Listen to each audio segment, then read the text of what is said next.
Eat, Drink, DFW from the Dallas Morning News is made possible by Central Market. Hello, and welcome to Eat, Drink, DFW, the podcast from the Dallas Morning News food team. Each week, we take a look at food and drink trends in North Texas, talk about restaurants in Dallas-Fort Worth, learn some new recipes, and sometimes even get tips from you, our listeners. I'm Anna Butler, the Dallas Morning News' food editor, and all this month we are focusing on our favorite recipes for the summer. We've been collecting them from listeners, readers, coworkers, and even family members, and we can't wait to share them with you. You might even need a pen and some paper to write these down. It's all coming up right after this. Don't miss the Texas Chowdown going on now at Central Market, where we're really into Texas. Like our buttermilk pecan pie is nuttier than a rodeo clown. We like our cowboy cut bacon even thicker than the humidity. And when talking Gulf oysters, we shuck around and find out. We're really into Texas. If you are too, gather round for the Texas Chowdown, featuring tasty local favorites from the Panhandle to the coast, as only Central Market could wrangle up. Like Gulf shrimp, Texas beef, local peaches, and more. Shop now at Central Market. For the latest food and restaurant news in Dallas-Fort Worth, visit dallasnews.com/food. Also, we'd love to hear from you, so email us at eatdrink@dallasnews.com. Today, I am joined by our food writers, Sancerre Blaskovich and Imelda Garcia, and we have all been so busy reaching out to listeners, readers, and even family to find the best ideas for the hottest time of year. Sancerre Blaskovich had one idea in particular that she wants to share, and if you know Sancerre, you won't be surprised by this one. All right, we're here today, friends, to talk about chicken salad sandwiches. I knew it. Yes. I knew it. It's my favorite thing to eat in the summertime. I will eat them year round. And to me, there are a lot of rules when it comes to chicken salad. There's a lot of wrong ways to do this, okay? Oh. So I'm going to ask y'all some of your opinions, and then obviously I'm going to tell you what's right. Okay. Yeah, of course. So when it comes to chicken salad, where are we on adding fruit? Grapes, mangoes, I don't know, maybe even a strawberry. Do you think that belongs in your chicken salad sandwich or no? No. I think the only time I've ever found it appropriate and well-placed is if it was a dried cranberry. Okay, and that's a good addition. Okay, I like that, but don't think a chicken salad needs it. Now, what chicken salad is not allowed to have is raw celery. Yeah. Oh, Julie's clapping. Thank you. I love raw celery. It comes in most salad sandwiches. Yeah. An egg salad, a tuna salad, a chicken salad. There is that crunch from the raw celery. And I just think this is offensive.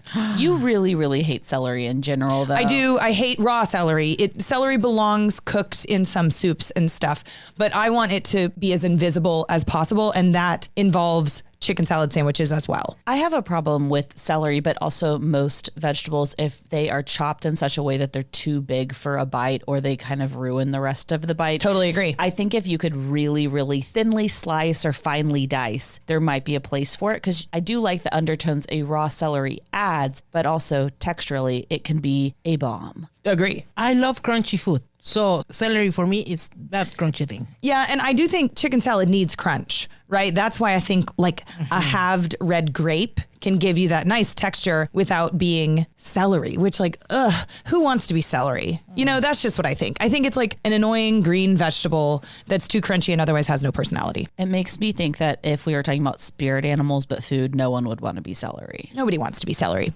Let me tell you two great chicken salad recipes, and I'm curious if you guys would like to eat these. My favorite is a traditional chicken salad with halved red grapes. It's, of course, mayo based, but we can add a little mustard in there for some kick. I think optional pecans, walnuts, whatever you've got in your pantry adds quite a bit of personality here and crunch. What do you guys think about that? I love it. If it's crunchy, I will love it. I deeply prefer egg salad and tuna salad over chicken salad, and I don't know why in my life. I think it's because I've had some pretty bad ones where maybe the chicken's too diced so it separates. I don't know. If you can get me a really good shreddy chicken salad and do some candied pecans and craisins in it, your girl's there. I'm into it. Yeah, I'm eating that too. That sounds good, Anna. Yeah. Well, and when it comes to the chicken, of course, you can smoke the chicken at home, and we've been smoking a lot on our new grill in the backyard, and that's a great way to do it. But I also just love to get a rotisserie chicken from the grocery store and pull it. It's faster. It's already been cooked. There's probably some great seasoning on the skin of the chicken, and then you're kind of done. There's no actual cooking involved. Okay, so you guys approved my chicken salad with red grapes. The second chicken salad I adore is a curried chicken salad with mangoes and cashews.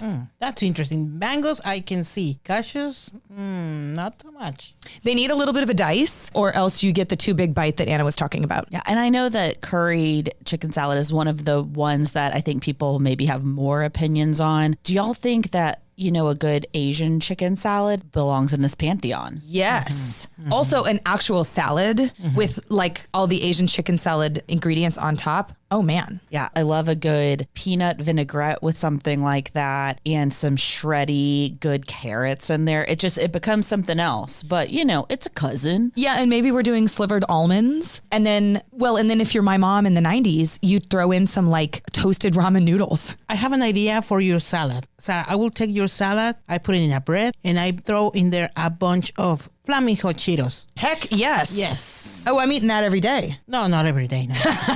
Maybe in summer. Maybe. No, sounds delicious. Thank you for letting me have a little ode to chicken salad. I just think it's great picnic food. It's easy to whip up quickly. You can let people have different salads with different preferences. You want grapes, I don't. You want nuts, I don't. That kind of thing. To me, it's the perfect summer recipe. Well, Mike reached out with a chicken salad of a different kind. Hey guys, this is Mike from Dallas, and I have for you the world's best kale chicken Caesar salad. And this is one of the only recipes that I've been making for the last 5 years. And I want to preface that I am no cook, and I tend to spend my money eating out and going to places around town.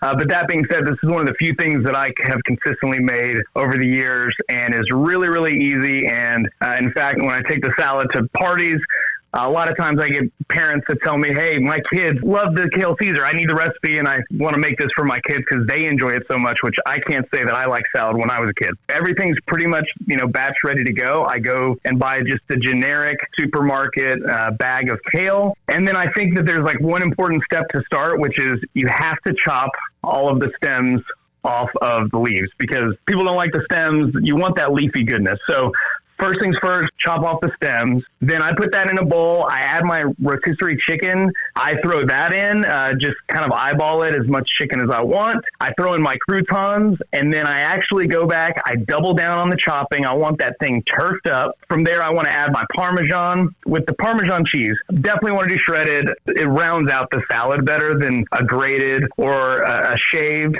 And then I'm going to go ahead and add actually a little bit of citrus. I like to do lemon or lime, just kind of whatever I have. I drink a lot of tequila sodas, so I tend to have limes around. Typically, I'll do about a half squeeze of citrus of that lime or lemon into the salad.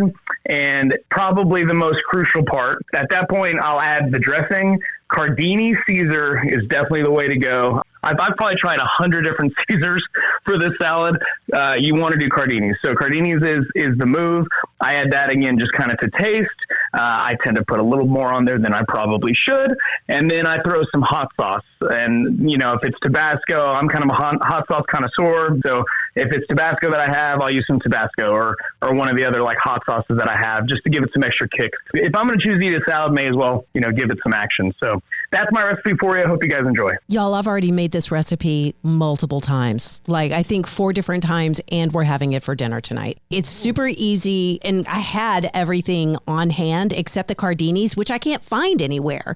So if anybody has advice on where to find Cardini's, but I've got a really easy Caesar salad recipe that's just, olive oil, lemon juice, red wine vinegar, some dried mustard, Worcestershire, garlic, Parmesan, and then if you can either coddle an egg, but I don't have time for that, so I just put a little mayo in it. But it's super good, and it goes really well with the breadcrumbs that I've been making all summer. Sounds delicious, Julie. And call me an investigative reporter, but I see that Amazon has Cardini's Caesar dressing in case you need it by tomorrow. I love that it's with rotisserie chicken. I love rotisserie chicken, and I think it's the kick that you need for flavor. We also got this recipe from Amy, who just so happens to be my mom, because we can't talk about salad without going into tuna salad. Hi, this is Amy. I'm Anna Butler's mother, and my recipe is from her grandmother, Betty Jane Acker-Addington, who went to SMU, and we call her BB. And this is for her tuna salad. You take a 10-ounce can of white albacore tuna, add 2 tablespoons of mayo, half of the juice of a lemon, chop a stalk of celery, chop up 1 spear of a dill pickle, add half a teaspoon of lemon pepper and a 1/4 teaspoon of garlic salt. Mix it all together with a fork and serve on top of a cored homemade tomato. And BB was from Jacksonville, Texas, which was the tomato capital of the world at one time, and their football stadium was the Tomato Bowl. So she highly recommends using Jacksonville, Texas tomatoes, but you can also use saltines or carrots, but that is her recipe. Hi, Anna's mom.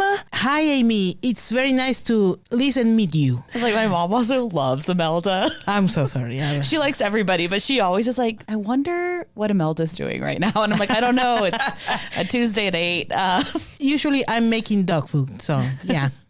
This tuna salad was the easy summer thing in our family, and it's a sweet memory, and I'm very glad that I coerced my mom into sharing. That was just darling. I can hear your accent in hers. My mom also inspired me with a lot of different types of salads over the years. I actually like to do a lot of recipe testing and creating of my own. One of my favorite recipes that I love to do over the summer is so easy. You're going to need romaine lettuce, hearts of palm just in a can, and you're going to need slivered almonds. And I tend to make my own vinaigrettes a lot of the time, like Julie does. I'll make a shallot vinaigrette or something like this, but this one I like to use just the plain Jane Martinelli's Italian vinaigrette, which you can find at most supermarkets, but you're just going to chop some romaine up. You're going to do little coins of the hearts of palm and then slivered almonds, and you just toss all those things together with the Martinellis. You can do as much or little vinaigrette as you want, but it is so fresh. And it's one of those salads that I would get everything ice cold, including your plates. I always stick plates in the freezer before. Ooh, great tip. Yeah, like an old fashioned, like 80s, 90s steakhouse. I love that. And this is lightly inspired by another classic Austin recipe, which is the Hofbrauhaus salad. That's a little bit more olivey. You would put green olives in this if you wanted to make it more like a Hofbrau salad, but I'd Google that one. It's a good one too.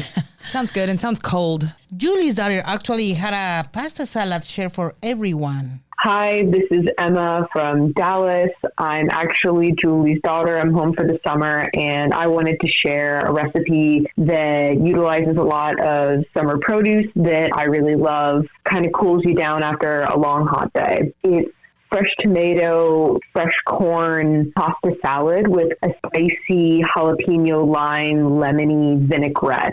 Pretty easy. All you do, chop up some tomatoes, get some fresh corn and shuck it and chop it down to just the kernels. You don't need to cook it. It's nice when the corn is like really fresh and sweet and still has like a little bit of a bite to it. And then chop up some fresh avocado, cook your pasta, put all of it in a bowl, make like a really simple vinaigrette, olive oil, lime juice, a seeded or a de-seeded jalapeno, some honey, Dijon if I didn't already say that, and then salt and pepper.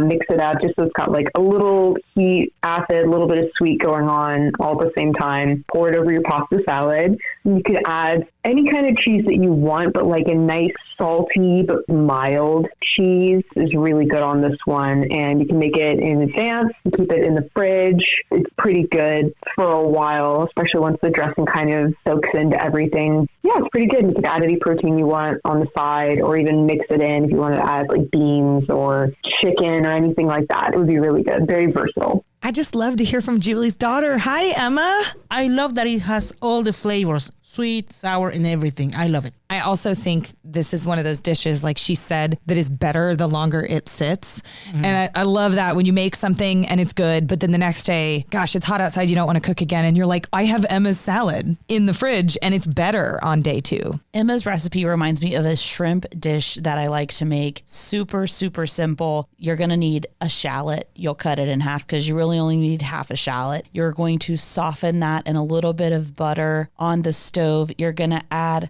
frozen corn. You probably just need, a cup and a half or 2 cups. And when it's warm, then you're going to put in maybe about half a cup of chicken broth. Bring it to a simmer. You're going to pour that, if you're lucky enough like me to have a Vitamix, but you can just use, another type of blender. But man, it's great when it's pureed. Pour that in the bottom of a dish. You're going to add seared or grilled hot shrimp on top of it and some diced avocado that I like to zhuzh up a little bit with lime juice, salt and and pepper. And that's it. Just a corn puree with shrimp on top. That's all we're talking about here. Delicious and doesn't even need a recipe. I love that.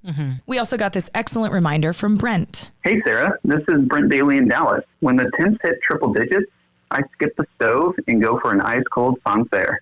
It's basically air conditioning in a glass.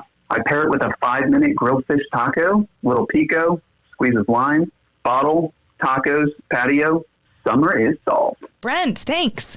I really thought he was going to end with only wine. I thought he was just going to open a bottle of wine and pour it into a glass, which also works when it's really hot outside. But I love that he added the fish tacos. I'm here for that. That's a recipe for a good time. Yeah, fish tacos are fresh tacos. So I love that recipe. I am a big fan of white wine like a Sancerre for summer, but lately, now that we've kind of moved past the big rosé phase of a few years ago, this girl loves an orange wine, and I like to put that over crushed ice if possible and cut it with some Topo Chico.